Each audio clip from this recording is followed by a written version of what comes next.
చందమామ కథ మోగదేవుడు. వేములవాడలో శివయ్య అనే గాయకుడు ఉండేవాడు. అతను గ్రామాలు పట్టి తిరుగుతూ నలుగురు కూడిన చోట యుద్ధవీరుల సాహస కృత్యాలు త్యాగాలు వర్ణించే పాటలు రాగయుక్తంగా అభినయిస్తూ పాడి యాచనతో పొట్టపోసుకునేవాడు. గ్రామాలలో ముఖ్యంగా శివ విష్ణు భక్తుల ఇళ్లలో పెళ్ళి కానీ ఏదైనా శుభకార్యం కానీ జరుగుతుంటే ముందే తెలుసుకొని అక్కడికి వెళ్ళి గోత్రనామాలు బిరుదులు వంశ గొప్పతనం చదివేవాడు. ఆ తర్వాత అయ్యా అమ్మా, బ్రహ్మ విష్ణు మహేశ్వరులు వివాహాలు చేసుకునేటప్పుడు పిచ్చుకకుంటు జాతివాణ్ణి సృష్టించారు. ఆ పిచ్చుకకుంటు త్రిమూర్తుల గోత్రనామాలు చెప్పి కళ్యాణం జరిపించాడు. నేను కూడా ఆ పిచ్చుకకుంటు జాతివాణ్ణే. నూతన వధూవరులు పిల్ల పాపలతో సిరి సంపదలతో కలకాలం చల్లగా వర్ధిల్లుతారు అని చెప్పి ఆశీర్వదించేవాడు. శుభకార్యం జరుగుతున్న సమయంలో పిచ్చుక కంటుకు రావటం ఎంతో శుభప్రదంగా భావించి గృహస్థులు శివయ్యకు సంతోషంగా భోజనం పెట్టి తాంబూల దక్షిణ ఇచ్చి సత్కరించేవారు.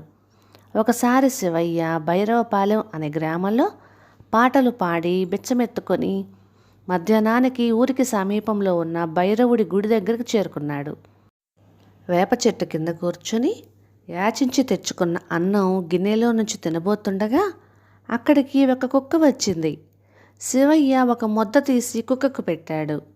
అయితే కుక్క దాన్ని ముట్టుకోకుండా ముందు కాళ్ళు పైకెత్తి దండం పెట్టింది. ఆ తర్వాత తనతో రమ్మన్నట్టుగా నేలను దువ్వుతూ ముందుకు వెనక్కు నడవసాగింది. శివయ్య అన్నం గిన్నెను జోలిలో వేసుకొని కుక్క వెంట బయలుదేరాడు. అది అతన్ని ఒక గుడిసె ముందుకు తీసుకొని వెళ్ళింది. శివయ్య గుడిసె లోపలికి తొంగి చూశాడు. లోపల ఒక మధ్య వయస్కుడు కడుపు నొప్పితో బాధపడుతూ మెలికలు తిరిగిపోతున్నాడు. రాగయ్య అతడి పేరు. పక్కనే కూర్చొని ఉన్న అతడి భార్య విషయం చెప్పింది. వెంటనే శివయ్య సంచిలో నుంచి ఒక వేరును తీసి ఇచ్చి రాగయ్యను నవిలి మింగమన్నాడు. అతడు అలా చేసేటప్పటికి కడుపు నొప్పి చేత్తో తీసేసినట్టుగా మాయమైంది. భార్యాభర్తలిద్దరూ శివయ్యకు చేతులెత్తి మొక్కారు.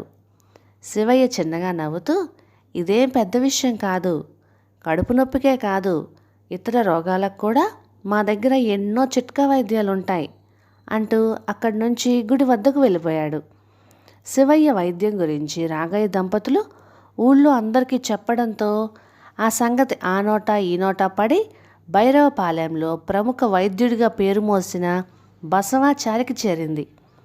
అతడు ఈ మాట విని మొదట ఆశ్చర్యపోయాడు.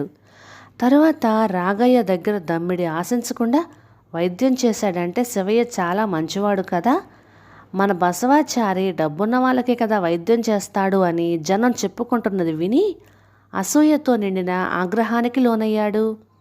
తిన్నగా గ్రామాధికారి దగ్గరకు వెళ్ళి అపర ధన్వంతరిగా పేరు పొందిన శేషాచారి ప్రధాన శిష్యున్నైన నా వైద్యాన్ని ఇచ్చింది మందు, తగ్గించినవాడు వైద్యుడు అన్నట్టుగా ఒక బెచ్చగాడి చిట్కా వైద్యంతో పోల్చి గ్రామస్తులు నన్ను అవమానపరుస్తున్నారు.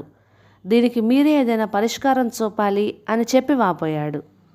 గ్రామాధికారి వెంటనే శివయ్యను పిలిపించి అర్హత లేకుండా వైద్యం చేసినందుకు మందలించాడు. ఆ తర్వాత అతడి వైద్యాన్ని బసవాచారి వైద్యంతో పోల్చి కించపరిచినందుకు రాగయ్య దంపతులను బసవయ్యకు క్షమాపణ చెప్పమన్నాడు. రాగయ్య దంపతులు అతడికి వెంటనే క్షమాపణలు చెప్పారు. అయితే శివయ్య మాత్రం, ఇందులో నా తప్పేముంది దొరా, మాకు పాటలు పాడడంతో పాటు ఎన్నో చిట్కా వైద్యాలు తెలుసు. మందులు కొనలేని వారికి మేము ఘనవైద్యులమే కదా.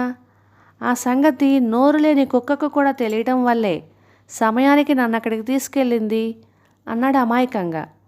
ఆ మాటలకు గ్రామాధికారి మండిపడి, ఇల్లు వాకిలి లేని దేశదిమ్మరివి, పాపమని ఇంత అన్నం పెడుతున్నాం, ఇప్పుడేమో కండకావరంతో కుక్కకున్న తెలివి కూడా మాకు లేదని మా ఎదుటే కారుకోతలు కూస్తున్నావా?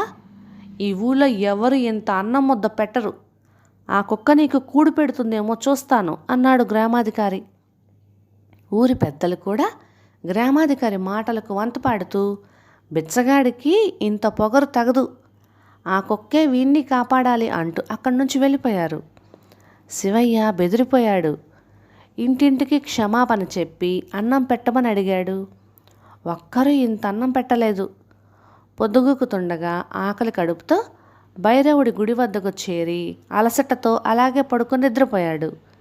తెల్లవారినా వాడికి మెలకువ రాలేదు. ఉన్నట్టుండి ఒక కుక్క వాడి బట్టను పట్టుకొని గుంజడంతో లేచి అయోమయంగా చుట్టుపక్కల చూశాడు.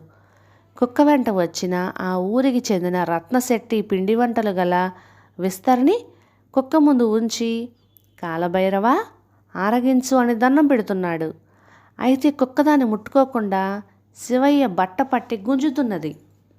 జరిగిందేంటంటే, కాశీయాత్రకు వెళ్ళి తిరిగి వచ్చిన రత్నశెట్టి ఆ రోజు ఉదయం కాలభైరవ విగ్రహానికి అర్చన చేయించాడు.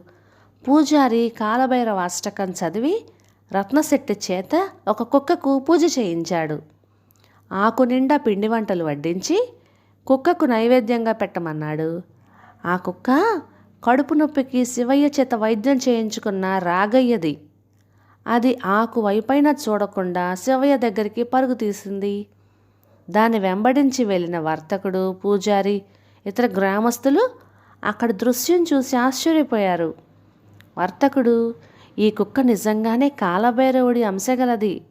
అహంకారంతో మనం వెలివేసిన శివయ్య ఆకలితో అలమటించటం చూసి సహించలేక వాణ్ణి తినమని పిలుస్తుంది అంటూ మరొక విస్తట్లో అన్నం వడ్డించి తినమని శివయ్య ముందుంచాడు. అంతలో సంగతి తెలిసిన గ్రామాధికారితో కలిసి అక్కడికి వచ్చిన బసవాచార్య ఆ దృశ్యం చూసి దిగ్భ్రాంతి చెందాడు. సిగ్గుతో తలదించుకున్నాడు. ఆ తర్వాత కొంతసేపు మౌనంగా ఆలోచించి గ్రామాధికారితో, తెలివి, ప్రతిభ ఆదరణను బట్టి రాణిస్తాయి. శివయ్య వంటి దేశదిమ్మరి గాయకులు వీరుల చరిత్రను భద్రపరిచేవారిగా గౌరవించతగ్గవారు. అదేవిధంగా వాళ్ళ అనుభవ వైద్యాన్ని కూడా నాలాంటి వైద్యులు పరిశీలించి వెలుగులోకి తీసుకురావాలి. అందుకు మీ వంటి పెద్దల ఆదరణ చాలా అవసరం. అహంకారం కొద్దీ శివయ్యను నిందించినందుకు సిగ్గుపడుతున్నాను. మోగదేవుడిగా నా కళ్ళు తెరిపించిన ఈ కాలభైరవానికి నమస్కరిస్తున్నాను అంటూ కుక్కకు చేతులు జోడించాడు. గ్రామాధికారి తల పంకించాడు. శివయ్య చేతులెత్తి గ్రామాధికారితో సహా అక్కడ చేరిన వారందరికీ మొక్కాడు. అందరూ ఎంతగానో సంతోషించారు. కథ సమాప్తం. ఇక ఈ కథ మీకు నచ్చినట్లయితే ఇలాంటి మరెన్నో తెలుగు చిట్టుపొట్టి కథల కోసం please like, share and subscribe to my channel. Thank you.